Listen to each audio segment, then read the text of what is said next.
From NBC News World Headquarters in New York, this is NBC Nightly News with Brian Williams. Two big-name medications are in the news tonight in two separate health stories about possible new uses for both. You've seen both of them advertised on this broadcast and others. We have more now on both developments, beginning with a big study testing a drug for reducing the risk of prostate cancer. Our report from our chief science correspondent, Robert Bazell. Runnelick is one of more than 8,000 volunteers in the study of Avodart. While widely prescribed to shrink the non-cancerous enlargement of the prostate, called BPH, it has an added benefit. It reduces the risk of prostate cancer by almost 24% in a 4-year period. Hopefully, when this is coming out, it's going to help a lot of people.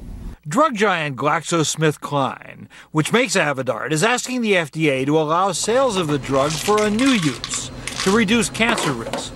The head of the study, which was paid for by the company, agrees. I think risk reduction is a better term than prevention for what we did. It reduces a man's chance of being diagnosed with prostate cancer.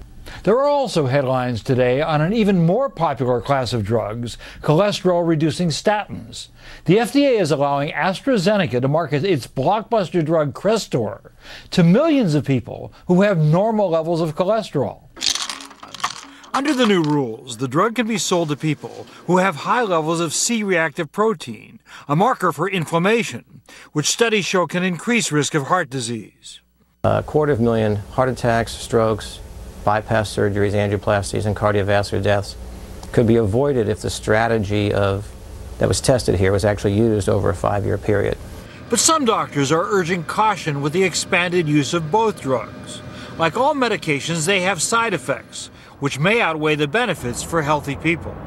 These new FDA rules could bring millions in new profits for both companies, but there is a generic option for both. If one is generic and available for less money and an individual decides he wants to be on the drug, then he might as well go for that and save the money. Generics can cost as little as 1/10 as much as brand name medications. Robert Bazell, NBC News, New York. We turn now to the continuing and